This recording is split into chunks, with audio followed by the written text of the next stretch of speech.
Hey everyone, it's Lucy. I am joined by Cam. Hi, Lucy. Hello, Cam. Today we are going to talk about Beyond Eyes. Now, Beyond Eyes was a game that we were very excited about coming out of E3. Yep. Obviously, it was a big kind of showcase indie title for Xbox.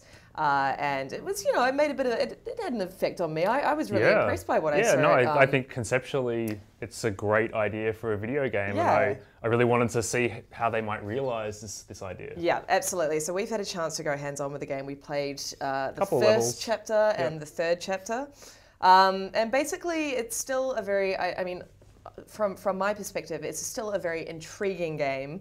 However, we did notice a couple of issues that we're going to talk about today. Yep. First of all, I do want to just basically give you guys a rundown of what we learned, and because our sort of The hands-on. setup, man. Yeah. These people are watching us going, what are you babbling about? What are you babbling about? Interesting headline, clicked on it, bored now. Yeah, exactly. All right, so here is Stop boring people, Lucy. the lowdown of Beyond Eyes. So Beyond Eyes focuses on Ray, who is a little girl. She's about 10 years old. Who was blinded, blinded as a toddler, and the accident sort of left her traumatized and scared of the outside When world, fireworks go wrong is the summary of the accident. Exactly. So the game sort of focuses on Ray. She befriends a little cat named Nani. Yep. And basically follows Ray as she explores her world with her new feline friend. Well, I think Nani is her cat in her garden, but she loses her, so she's got to find her. She's got to find her, and therefore she's kind of got to step outside of her comfort zone and explore the world around her, while being blind. Yeah. And so it's a really, really, really interesting setup, and it's also, I'm really intrigued by the idea of exploring a disability in this way. Yep. I think it's really imaginative, and I think it's awesome. Mechanically, I mean, it's very simple.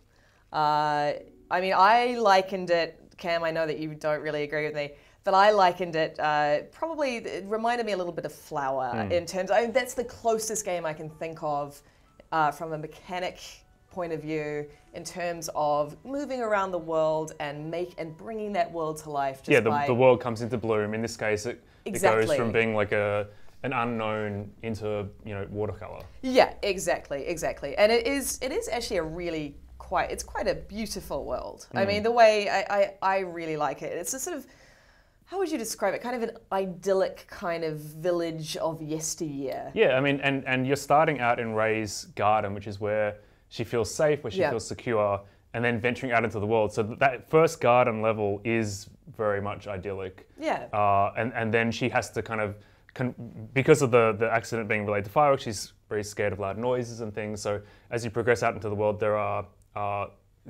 things coming at her that she has to deal with. But that opening sequence is just about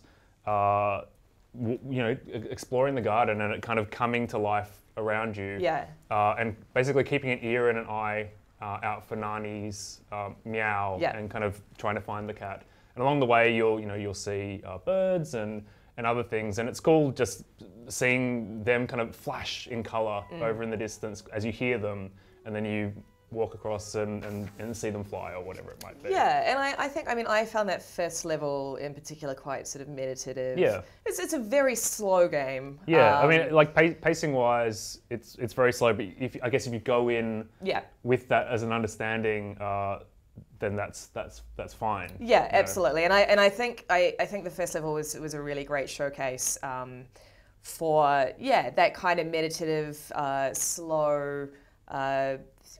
I liked it. I thought it was sort of seductive in its own kind of beautiful green lush way. And I think the other key thing to getting something out of this game, or getting more out of this game, is just understanding that Ray is a very withdrawn character. Yeah, exactly.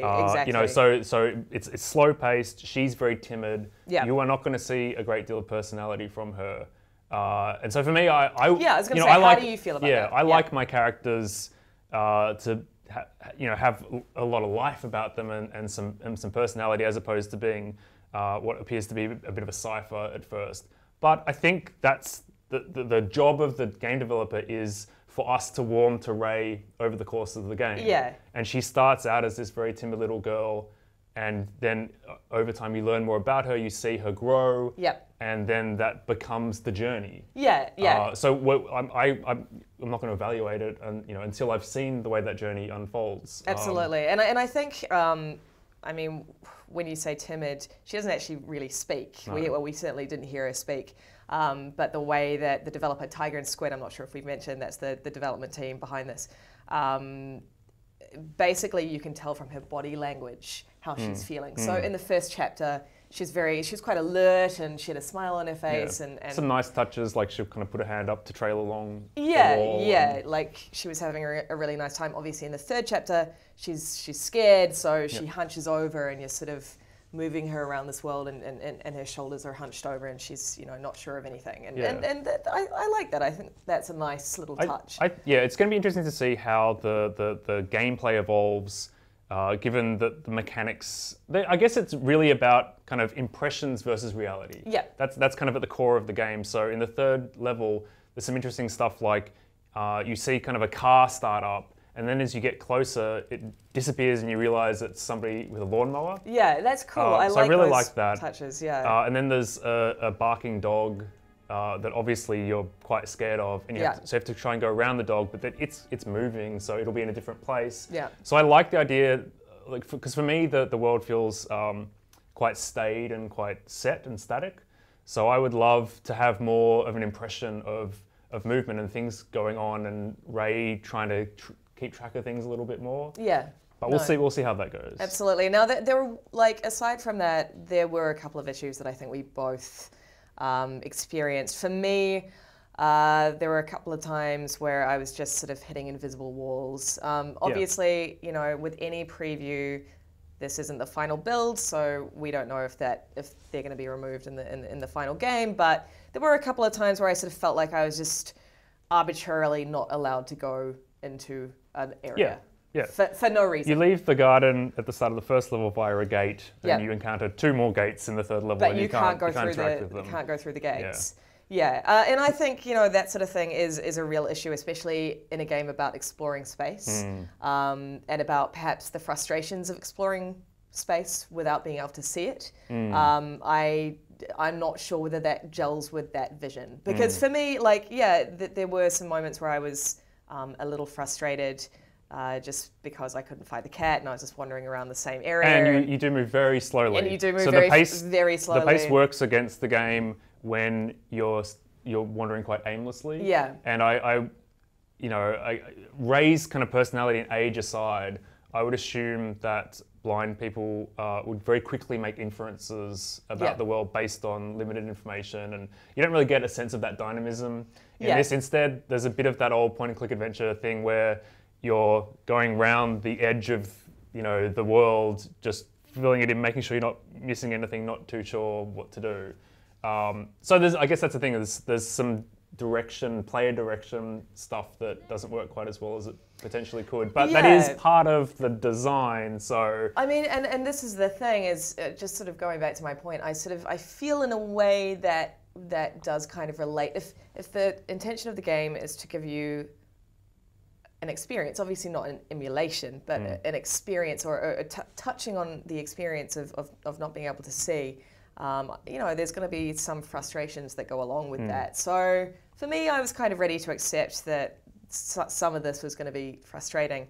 But yeah, when you place invisible barriers into the world, that's not part of it. That is just an annoying piece of game design. I don't know if you noticed as well, but Ray doesn't have any firearms.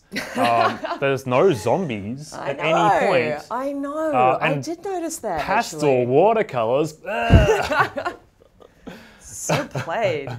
I love that games like this exist. I really do. No, so do I. It's got a real point of difference about it. Yeah, absolutely. Yeah, so it's coming to Linux, Mac, PC, and Xbox One this year. Awesome. You started with Linux.